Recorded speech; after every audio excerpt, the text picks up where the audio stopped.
ഇന്നൊരു ഓർഗനൈസർ ആയാലോ? ഒരു ബോക്സ് എടുക്കുക, ഒരു ബോക്സ് അല്ല, ഒരു വലിയൊരു ബോക്സും നിങ്ങൾ കണ്ടല്ലോ ആ ഒരു അളവിന് ഒത്തൊരു ബോക്സ് എടുക്കുക.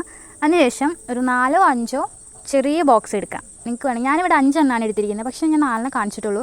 എനിക്ക് തോന്നി ഒന്നുകൂടി എക്സ്ട്രാ വെക്കാമെന്ന് വിചാരിച്ചു. അപ്പോൾ 5 എണ്ണമാണ് ഞാൻ ടോട്ടൽ എടുത്തിരിക്കുന്നത്. നിങ്ങൾക്ക് വേണമെങ്കിൽ ഞാനൊരു ഫേസ് പാക്കിൻ്റെ 5 ബോട്ടിലാണ്, അതായത് 5 ബോക്സാണ് എടുത്തിരിക്കുന്നത്. നിങ്ങൾക്ക് വേണമെങ്കിൽ നമ്മുടെ സോപ്പിൻ്റെ ബോക്സ് ഉണ്ടല്ലോ, അത് വേണമെങ്കിൽ എടുക്കാം.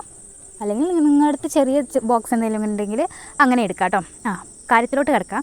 അപ്പോൾ ആ ബോക്സ് എടുത്തതിന് ശേഷം അതൊന്ന് നിങ്ങൾക്ക് വേണമെങ്കിൽ കവർ ചെയ്ത് കൊടുക്കാം. ഞാൻ കവർ ചെയ്ത് കൊടുക്കില്ല, കാരണം ആ ഒരു ഷൈനിങ് എനിക്ക് നല്ല ഇഷ്ടപ്പെട്ടുകൊണ്ട് ഞാൻ കവർ ചെയ്ത് കൊടുത്തില്ല.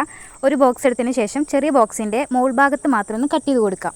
അങ്ങനെ 5 എണ്ണത്തിലും കട്ട് ചെയ്ത് കൊടുക്കുക. അതിനുശേഷം കട്ട് ചെയ്ത ഭാഗത്ത് ആ ഭാഗം ഉണ്ടല്ലോ, ആ ഒരു കാർഡ്ബോർഡ് അതിൽ നമുക്കൊന്ന് ഒട്ടിച്ചു കൊടുക്കാം. അതായത് ഒരു പീസ് വെച്ചിട്ട് ഒട്ടിച്ചു കൊടുക്കാം. ഞാൻ ബ്ലാക്കാണ് എടുത്തിരിക്കുന്നത്.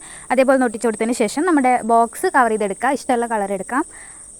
അതൊന്ന് ആ ബോക്സിലേക്ക് നമ്മൾ കുഞ്ഞു ഒരു ബോക്സ് വയ്ക്കുക, അതിൽ അടപ്പ് വയ്ക്കുക, ബോക്സ് വയ്ക്കുക, അടപ്പ് വയ്ക്കുക, ബോക്സ് വയ്ക്കുക, അടപ്പ് വയ്ക്കുക. അങ്ങനെ നമ്മൾ ഫുള്ള് 5 എണ്ണമായിട്ട് ചെയ്ത് വയ്ക്കുക. അതിന് ശേഷം ഇതിനൊരു പിടി വേണം. ഞാൻ പേപ്പർ റോൾ ചെയ്തെടുക്കുകയാണ് ചെയ്തത്. നിങ്ങൾക്ക് വേണമെങ്കിൽ മുത്തോ അല്ലെങ്കിൽ ബീഡ്സോ എന്ത് വേണമെങ്കിലും ഒട്ടിച്ചു കൊടുക്കാൻ. എൻ്റെ അത് ഉണ്ടായിരുന്നില്ല, ഇത് മാത്രമേ ഉണ്ടായിരുന്നുള്ളൂ. അപ്പോൾ ഗൈസ്, നമ്മുടെ സ്റ്റോറേജ് ബോക്സ് റെഡി ആയിട്ടുണ്ട്. ഇഷ്ടപ്പെട്ടിട്ടുണ്ടെങ്കിൽ എന്തായാലും ലൈക്ക്, ഷെയർ, കമൻറ്റ്, സബ്സ്ക്രൈബ് ചെയ്യാൻ എന്തായാലും മറക്കരുത്. പിന്നെ ഞാനിവിടെ ഇട്ട് കൊടുത്തിരിക്കുന്ന കമ്മലാണ്. നിങ്ങൾക്ക് വേണമെങ്കിൽ വാഷിംഗ് ടേപ്പോ എന്ത് വേണമെങ്കിലും ഇട്ട് കൊടുക്കാം.